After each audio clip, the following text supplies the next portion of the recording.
Ya, ini adalah video lanjutan dari video sebelumnya, yaitu tentang daya dukung tanah untuk pondasi dangkal dengan teori terjagi. Nah, ini contoh soal 1, pondasi memanjang dengan data seperti gambar di bawah ini, DF lebar B dengan data tanah diketahui di sini tanah 1 ini 1,9, kohesinya ini sekitar 2,5, kemudian sudut gesernya 25 derajat. Lalu yang kedua, tanah di bawah tanah ini dasar pondasi, yaitu berat isinya 1,99, kohesinya 5 ton per meter kuadrat, sudut geser dalam tanah 30 derajat. Lalu di sini diketahui kedalaman daripada pondasi ini adalah 1 meter, kemudian lebarnya 1,2 meter. Kemudian diketahui di sini Q0, ini enggak perlu sebenarnya di sini. Lalu ditanya adalah berapa daya dukung tanah atau DDT ultimate jika muka air tanah sangat dalam. Penyelesaian di sini theta 2 dengan sudut geser tanah 30 derajat dapat diketahui faktor daya dukung tanah NC, NQ, N gamma dari tabel ini ya. Jadi kalau ini boleh 30 derajat ini 37,2, 22,5, 15,7, atau di sini juga bisa. Ini saya hitung sendiri pakai rumus yang daripada terjagi ini. Ini kalau 30 ini dia sama ya, 37, 22,5, sini 19,75. Kemudian pondasi persegi panjang, maka berlaku persamaan umum. Jadi itu pondasinya persegi panjang. Maka Q daya dukung ultimate ini sama dengan CNC gamma kali kedalaman dikalikan dengan koefisien daya dukung Q ditambahkan dengan 0,5 kali lebar pondasi kalikan dengan gamma berat isi kalikan dengan faktor daya dukung berat isi tanah. Kemudian yang ini sebagaimana teori sebelumnya, bahwa ini adalah di bawah dasar pondasi, yang ini di atas tanah pondasi, sedangkan ini tanah di bawah. Ini untuk tanah di bawah dasar pondasi. Nah, berdasarkan gamma, berdasarkan berat isi tanah yaitu Y2 tentu di sini ya. Di sini. Maka dan juga sudut geser dalamnya, maka tanah relatif padat dan DR atau kepadatan relatifnya cenderung tinggi, maka keruntuhan yang terjadi diprediksi keruntuhan geser umum. Nah, dari rumus yang tadi itu dimasukkan di sini langsung, supaya bisa saya buatkan satu sel ini, setiap sel, sehingga masukkan rumusnya, maka didapatkan hasilnya 252,05 ton per meter kuadrat. Nah, ini ultimate ya. Jadi kalau kita perhatikan ini faktor suku pertama ini itu dari kohesi tanah, ini dari dari daya dukung dari tanah di atas dasar pondasi 242,67, sedangkan ini adalah dari di bawah dasar pondasi. Maka kalau kita cari perbandingannya ini sekitar 74% dari kohesi, ini 17%, ini 9%. Nah, ini cukup besar ya dari CNC-nya ini. Jadi artinya kohesi tanah sangat besar memberikan kontribusi di dalam daya dukung tanah gitu ya. Oke, kemudian kita lihat soal yang kedua ini. Nah, soal yang kedua sama dengan soal yang pertama tadi, cuman bedanya adalah ketika di sini ada semacam beban Q0, yaitu ini 2 ton. Jadi ada di sini tanah, ada di sini beban 2 ton per meter kuadrat. Ini mungkin kalau dalam aplikasinya ya, ini bisa berupa tanah Jadi ini bisa berupa tanah setinggi berapa. Jadi kalau ini tanahnya ini sama, ini bisa ini jadi dibuatkan sama dengan ini berat isi tanah di sini 1,9. Ini 1,9 dibagikan dengan 2. Maka ini kalau kita buatkan seperti ini 0,95. Maka ini identik atau ekivalen dengan tinggi tanah ini sekitar 95 cm di sini.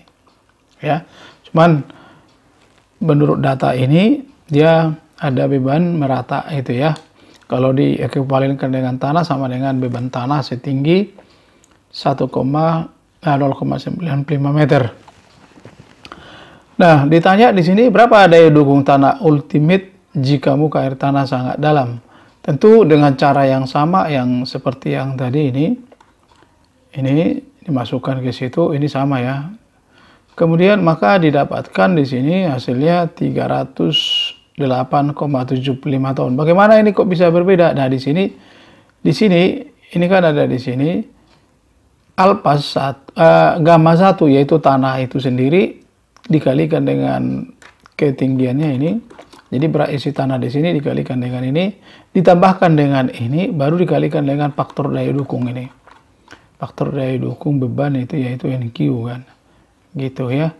Jadi perbedaannya cuma ini dikalikan dengan ini yaitu sekitar 44, atau 45 ya. Jadi ini kalau yang tadi ini 2 ini kalau ditambahkan dengan 45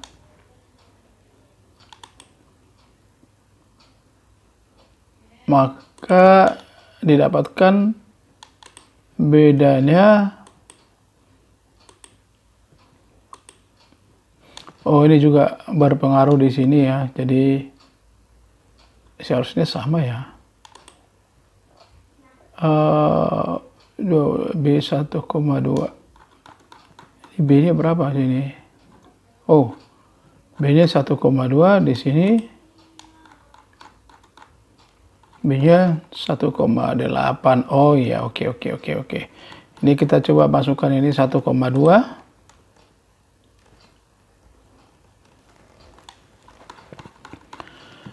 Maka bedanya cuma segini ya. Hasilnya ini sama, ini sini 223 185, oke. Maka ini hasilnya adalah 296,97. Jadi saya ulangi ya.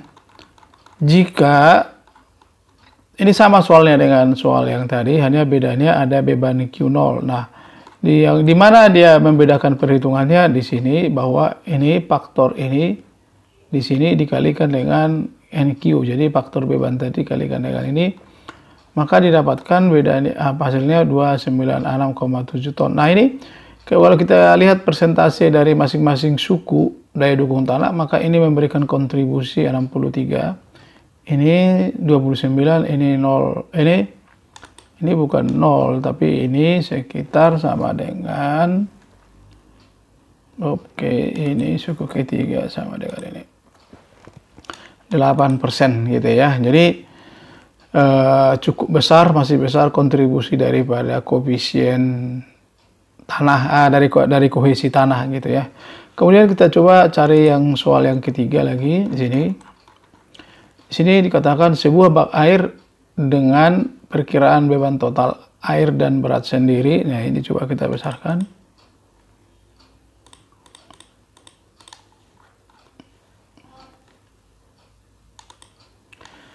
Sebuah bak air dengan perkiraan beban total air dan berat sendiri 60 ton. Kemudian beban angin dan gempa diakomodir sebesar 20% untuk kepraktisan saja dari beban total.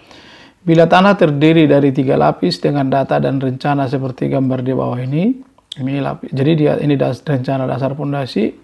Lalu di sini ada lapis 1, lapis 2, ini DF1, DF2, ini ada muka air tanah. Ini lapis yang ketiga. Ini muka air tanah kedalaman Z. Diketahui data-data tanah gamma 1 1,8, DF1 0,75, gamma 2 1,8, kedalaman 0,75. Data tanah yang ketiga gamma 3 1,95. Yang ini gamma aksen atau gamma efektif 3 yaitu 1,05. Kemudian C sama dengan 2 ton per meter kuadrat. Di sini ada berat isi sudut geser dalam 15 dan faktor keamanan ini 3 dengan Z 0,95 atau kedalaman muka air tanah. Kemudian di sini ada P-nya menjadi ini ya, P-nya menjadi 60. Ini 60 dikalikan dengan 20% ditambahkan dengan 60 atau 1,2 kali 60 72 ton. Jadi ini beratnya diperkirakan nanti 72 ton ini dia akhirnya. Nah, lalu rencanakan ukuran pondasinya yang berbentuk bujur sangkar. Melihat data tanah 1,95 dan sudut geser 15, maka diperkirakan keruntuhannya adalah keruntuhan geser umum. Nah, dengan sudut geser dalam tanah 15 derajat, maka dapat dilihat pada tabel yaitu NC 12,9, NQ 4,4, N gamma 2,8. Asumsinya bahwa bahwa kedalaman muka air 0,5 meter lebih kecil daripada daripada lebar pondasi, maka kita harus menghitung gamma rata-rata untuk nanti ini, untuk menghitung di sini ya suku ketiga ini. Jadi ini untuk menghitung di sini ada gamma rata-rata ya, gamma B di sini, gamma yaitu ini gamma efektif ditambahkan dengan Z dibagikan dengan B dikalikan dengan gamma basah dikurangi dengan gamma efektif ya. Jadi ini kurang, ini supaya lebih jelas kita buatkan dulu seperti ini, kita hapus. Oke. Nah, ini jadi hasilnya di sini 1,05 per 0,45 B. Oke. Ini efektifnya 1,05. Nah, dimasukkan ke sini CNC. Nah, ini berbentuknya pondasi bujur sangkar ya. Jadi ini 1,3. Oke. 1,3 ke CNC Y gamma 1 D DF1 tambah ini ada 2 lapis ya. Jadi ini. Oke, yang ini ada 2 lapis ini. Nah, di atas ini, maka ini ya kita tekanannya di sini sama dengan tekanan ini pertama ditambahkan dengan ini. Jadi berat isi di sini dikali df1, berat isi di sini dikali df2. Ini.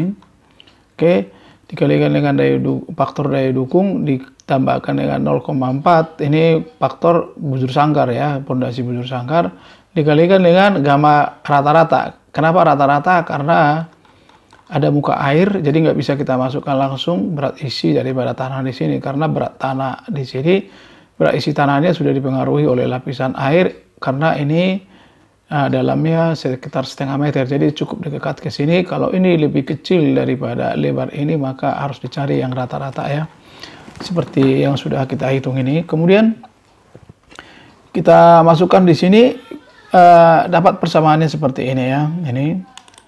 Oke. Kemudian ini ada kita hitung berapa daya dukung izinnya. Daya dukung izin sama dengan daya dukung neto dikurangi dengan ini tegangan efektifnya ya. Di atas itu, di atas dasar pondasi yang ini dikurang ini, lalu dibagikan dengan faktor keamanan, lalu ditambahkan dengan ini. Jadi dikurangi dulu tekanan overburdennya ini, lalu dibagikan dengan faktornya, lalu ditambahkan lagi. Nah, itulah daya dukung izinnya. Jadi 43,7 tambah 2,28 B dibagi 3 tambah 2,7. Jadi dapatlah persamaannya 13,3 tambah 0,76 B. Nah, ini P tanah, maksudnya di sini adalah daya dukung tanah sama dengan Q izin dikalikan dengan B kuadrat gitu ya. Daya dukung izin dikalikan dengan B kuadrat harus lebih besar daripada beban P gitu ya. Jadi ini 17,3 tambah 0,76 harus dikalikan dengan B kuadrat harus lebih besar daripada P. Maka dicoba-coba Dicoba B sama dengan 2 meter, hasilnya 75,19, lebih besar daripada 72. Kalau ini kita buat misalnya 1,9, 1,9, oke. Hasilnya masih kurang, belum aman, jadi dicoba 2, 75, dan ternyata ini sudah lebih besar daripada 72. Oke ya. Nah, itu soal yang ketiga. Kemudian kita lanjut lagi dengan soal yang berikutnya.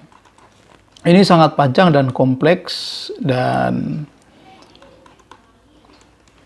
diketahui di sini, ini soal nomor 4 ya. Diketahui lebar pondasi B, kedalaman dasarnya 1,5, kohesi tanah 1,6, sudut geser dalam tanah 20 derajat, berat isi tanah 1,8, berat isi jenuh tanah atau gamma satnya 2,1. Kemudian ada berat muka ini kedalaman muka air tanah dari atas permukaan ya, dW. Nah, ditanya bila muka air tanah sesuai kondisi 1 sampai 5, hitung daya dukung ultimate kondisi keruntuhan geser, daya dukung ultimate kondisi keruntuhan geser lokal. Bila Fs sama dengan 3, berapakah tekanan pondasi maksimal? Jadi di sini ini yang dia maksud kondisi 1 dan 5 itu ini. Jadi kalau muka air tanah di sini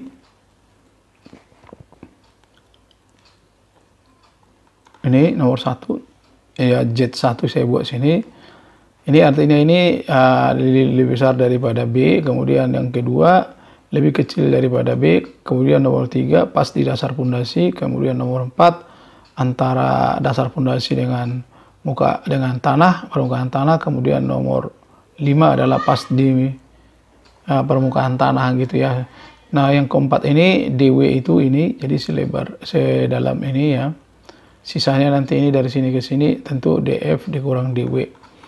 Nah, ini penyelesaiannya seperti ini. Daya dukung ultimate kondisi keruntuhan geser umum. Kita buatkan di sini sudut geser dalam ini 20 derajat. Ini dapatkan ini semua 17,7, 7,4, 5,0. Nah, pondasi persegi panjang maka berlaku persamaan umum ya. Jadi ini dia enggak disebutkan apakah dia mau bujur sangkar atau lingkaran atau persegi panjang, tapi dia persegi panjang yang panjang begitu ya, yang menerus. Nah, kemudian pada kondisi 1 yaitu Z1 sama dengan 2,5 meter, yaitu pada kondisi 1 ini 2,5 meter. Jadi sedangkan B-nya di sini 1,6 meter ya. Jadi berapa? Nah, kalau dia ini Z1 maka itu belum mempengaruhi berat isi tanah di bawah dasar pondasi. Jadi ini secara umum dimasukkan ke sini ya. Jadi dimasukkan C-nya, dimasukkan NC-nya yang di bawah dasar pondasi, ini yang di atas tanah, dimasukkan berat isinya, dimasukkan kedalamannya. Kemudian di sini yang suku yang ketiga berapa B-nya, berapa berat isi di bawah tanah tanpa pengaruh air gitu ya. Jadi ini berat isi tanah di bawahnya. Oke. Didapatkan hasilnya seperti ini 310,38 ton Q ultimate ya, daya dukung ultimate. Untuk kondisi 2 yaitu di bawah pondasi ada muka air tanah sedalam 0,5 meter. Tentu ini lebih kecil atau sudah dekat ke dasar pondasi, lebih kecil daripada lebar pondasi yaitu 1,6. Maka kita hitung di sini rata-rata berat isi rata-rata seperti ini. Hasilnya adalah ini masukkan ini 2,1, ini 1, maka diperoleh 1,1 itu yang gamma efektifnya. Lalu dihitung ke sini Y rata-rata atau gamma rata-rata sama dengan 1,3188 atau 1,32. Dimasukkan, didapatkan di sini daya dukung ultimate-nya ini sama dengan yang tadi, ini juga sama, belum ada pengaruh. Nah, di sini yang dimasukkan di sini adalah gamma rata-rata. Nah, kalau di sini 1,8 ya sesuai dengan data soal. Nah, kalau ini yang dihitungkan 1,2 maka diperoleh 308,46. Ini 310. Jadi cukup kecil ya, pengaruhnya masih kecil. Nanti kita lihat yang berikutnya. Pada kondisi 3 yaitu ketika muka air tanah Z1 sama dengan 0, jadi pas di bawah dasar pondasi, maka yang dipakai di sini untuk Y-nya itu adalah efektif ya, jadi bukan rata-rata lagi, tapi menjadi berat isi efektif. Berat isi efektif itu sama dengan berat isi tanah dikurang dalam keadaan jenuh dikurangi dengan berat air, berat isi air, hasilnya seperti yang di sini tadi, ini gamma sat dikurangi dengan berat isi air, hasilnya adalah 1,1 ini. Nanti ini yang dimasukkan ke suku ketiga. Ya, oke. Nah, yang lainnya itu ini NC, ini tetap ini ya. Ini 283 sama nggak berubah ya. Jadi yang sini aja berubah. Kemudian kondisi keempat yaitu ini. Kondisi keempat itu yang ini antara permukaan tanah dengan dasar pondasi ada air tanah, maka di sini otomatis nanti suku kedua yaitu yang ini menjadi dua bagian ya toh. Karena di sini sudah berbeda gamma isi di sini sama berat isi di sini. Jadi gamma tanah di sini berbeda, yang di sini tentu dipakai yang efektif setebal dF dikurang dW, yang di sini dipakai gamma dry atau gamma basah setebal dW. Nah, kalau dan di bawahnya menjadi efektif itu ya. Itu kita memang harus memakai logika ya, jadi supaya gampang harus mengerti.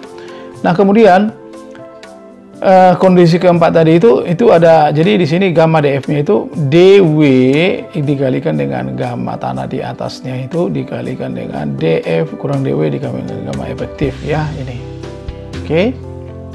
Kemudian hasilnya 2. Jadi ini bisa jelaskan ya.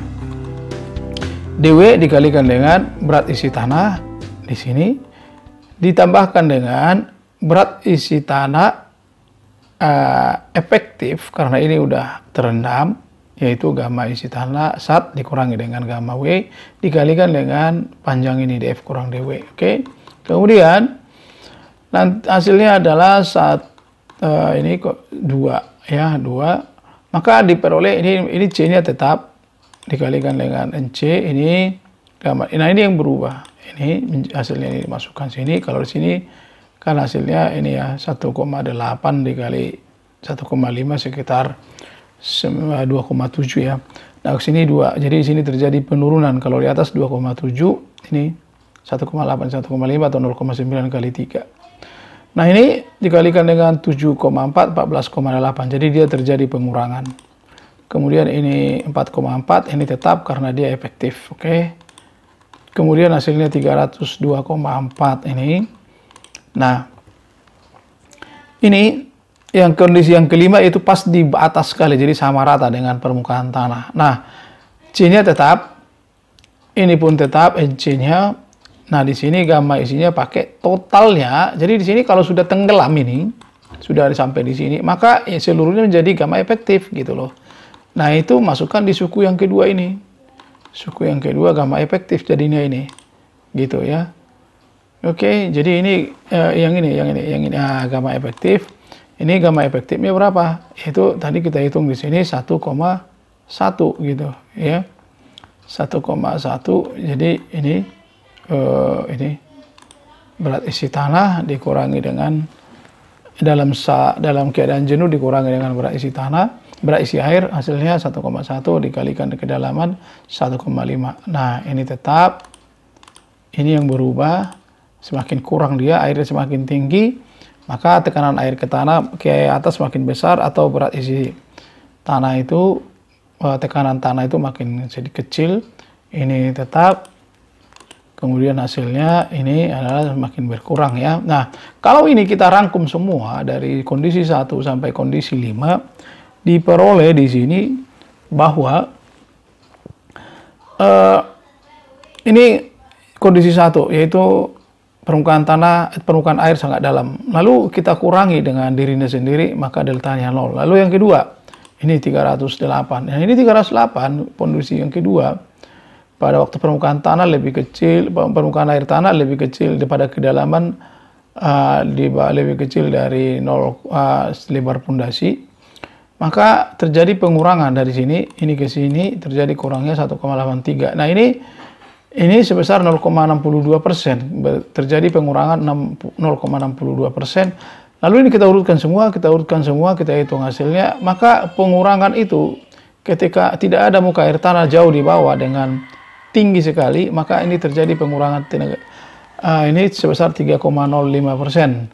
Ini ya, cukup kecil berarti ya, cuma 3,5% dalam soal ini daya dukung ultimate-nya.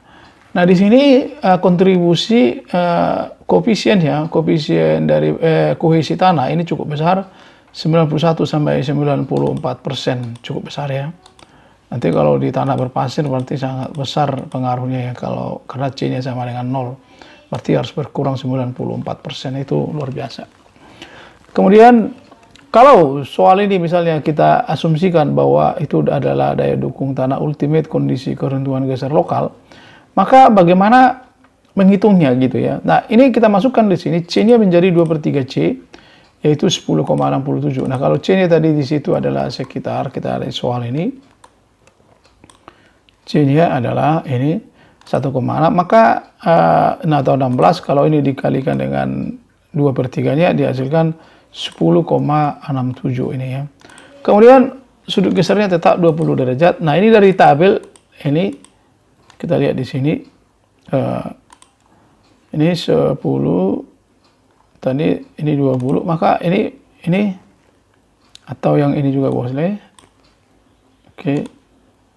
Nah ini 20 derajat, tadinya dia di sini, maka ini hasilnya 18,8 ya. Ini 11,8, 3,9, 1,67. Oke, ini 11,8, 3,9, 1,7. Yang tadinya 17,7, 7,4. Ini cukup besar pengaruhnya ya. Cukup besar pengurangannya. Nanti akan kita lihat. Kemudian di sini ini ada C-nya ini ya. Jadi inilah yang nanti dipakai. Oke. Nah, ini bisa dihitung ya. Jadi kalau tadi kita masukkan ini bisa dihitung menjadi seperti ini.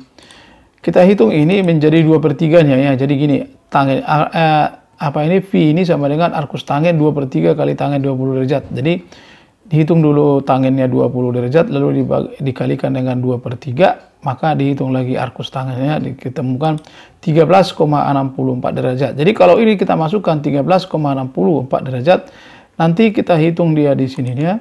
Jadi nanti kita masukkan di sini 13,64 derajat di sini, lalu yang ini yang masuk dia gitu loh.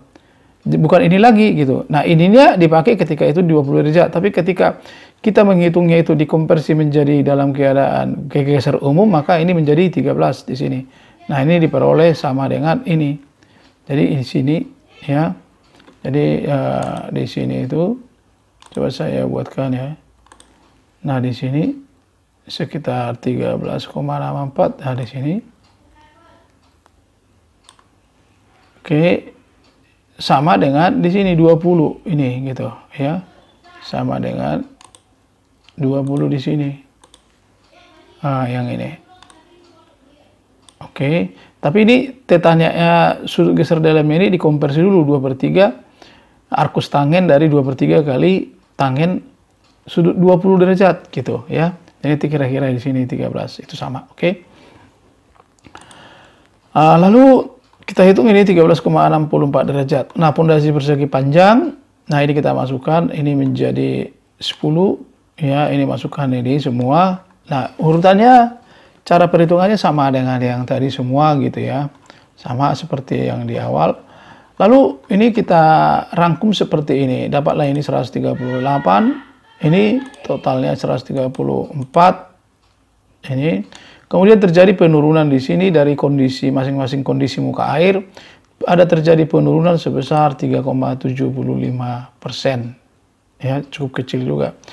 Nah, di sini kontribusi kohesi tanah yaitu ini 125,9 ton atau 94%, 91,94%. Cukup besar pengaruh kohesi tanah. Nah, kemudian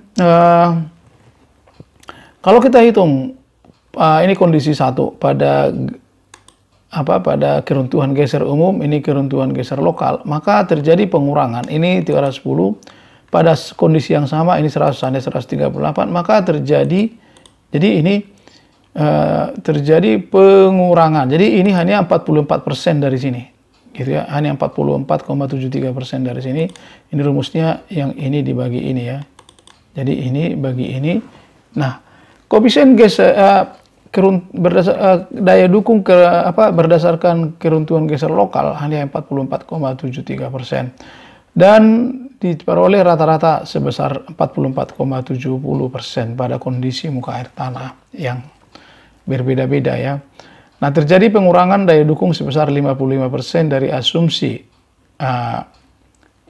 keruntuhan geser umum ke keruntuhan geser lokal. Jadi sini memang perlu kehati-hatian dalam memilih itu ya, dalam memilih jenis keruntuhannya. Kemudian untuk ini ada soal yang lain lagi, bisa kita buat begini, daya dukung izin untuk Fs-nya sama dengan 3, lalu yang ini dikurangi dulu dengan ini, baru ditambahkan lagi setelah dibagi 3. Nah, ini diperoleh ini 105, 104 ini ya untuk keruntuhan geser umum. Untuk keruntuhan geser lokal ini cuma 48 ton ya bisanya. Nah, ini. Nah, kalau saya pikir untuk memilih konstruksi apakah yang mana yang aman, kalau saya sih ini lebih bagus ini keruntuhan geser lokal. Oke. Kemudian ada lagi soal yang berikut ini. Hitunglah daya dukung tanah ultimate dan izin untuk berbagai kondisi muka air tanah seperti atas dan bentuk pondasi di atas berbentuk lingkaran. Nah, ini jadi soal yang tadi gitu ya. Nah, dengan ini berbentuk persegi panjang, L-nya sama dengan 2 meter, B-nya 1,5 meter. Nah, ini kita di sini masukkan aja ini keruntuhan geser. Nah, kita coba keruntuhan geser umum. Nah, di sini 1,3 kita pakai rumus ini, gitu ya. Nah, seperti yang tadi, ini QU 1,3 ini, lalu ini saya masukkan di sini semua. Ini kalau ini kan 0,5, ini 0,3 itu kan 0,5 kali 0,6, ini kalikan pengalihan 1,3, maka didapatkan ini. Nah, Q memanjangnya, Q lingkarannya ini 392. Nah, QU untuk memanjang yaitu pondasi menurun segini. Nah, terjadi pertambahan ini atau sebesar 26% ya. Kemudian untuk busur sangkar dengan kondisi yang itu ini maka diperoleh, saya masukkan dalam bentuk tabel seperti ini ya kan, maka diperoleh Q atau daya dukung ultimate busur sangkar 393 ini Q atau data daya dukung batas untuk memanjang ini, maka pertambahannya 27 sampai 30% ya. Kemudian jadi menerus dengan bentuk ini lebih besar dia ya, karena ini ada pengalinya 1,3 ya. Jadi di sini dia besar, tapi di sini dia memang mengecil ya, tapi tetap dia lebih besar. Kemudian untuk persegi panjang, masukkan rumus ini, ya kan? Dengan rumus geser yang umum tadi. Jadi kan geser umum kan sudah ada, jadi tinggal memasukkan faktor ini aja kita. Ini 1,3, ini saya masukkan ini, yaitu B yang ini. Maka daya dukung batas persegi panjang ini terjadi peningkatan 22%. Sampai 24%. Nah, yang lebih banyak peningkatan itu adalah ini ya, ini di busur sangkar sama lingkaran ya, sama pondasi berbentuk bulat. Kemudian untuk keruntuhan geser lokal dengan cara yang sama, ini tinggal tambah 1,3, ini tambah 0,6, maka ini diperoleh ini. Dan untuk keruntuhan geser lokal busur sangkar ini juga dimasukkan, ini juga dimasukkan. Dan untuk yang ini hanya ini aja ya. Jadi ini yang dimasukkan. Ini 1,3 B per L yaitu 1,24, ini 0,864 gitu ya. Maka terjadi penambahan sebesar 21 sampai 22%. Nah, daya dukung izin untuk Fs sama dengan 3 ini, jadi ini sudah dihitung di atas itu, nah dimasukkan lagi ke sini, maka ini untuk pondasi lingkaran itu menjadi 132,62 ton pada geser umum. Kemudian untuk busur sangkar 133, untuk yang persegi panjang 127, ya kurang lebihlah sama ya. Kemudian untuk geser lokal menjadi 60 sampai 58, untuk yang bujur sangkar 60 sampai 58. Kalau untuk memanjang itu yang menerus itu sekitar 45 ya. Kalau ini menjadi naik dia 60. Kemudian ini juga begitu naik dan seterusnya. Nah, ini bisa teman-teman bisa membuat seperti ini semua kalau ini supaya lebih kompleks dan mengerti, dan akhirnya nanti bisa membuat sebuah rumusan atau membuat sebuah kesimpulan tersendiri gitu ya. Oke, sampai di sini teman-teman, mudah-mudahan ini dapat menambah wawasan kita ataupun pengetahuan kita. Nah, sampai di sini terima kasih sudah menonton. Silahkan di like, subscribe, dan share. Bye bye.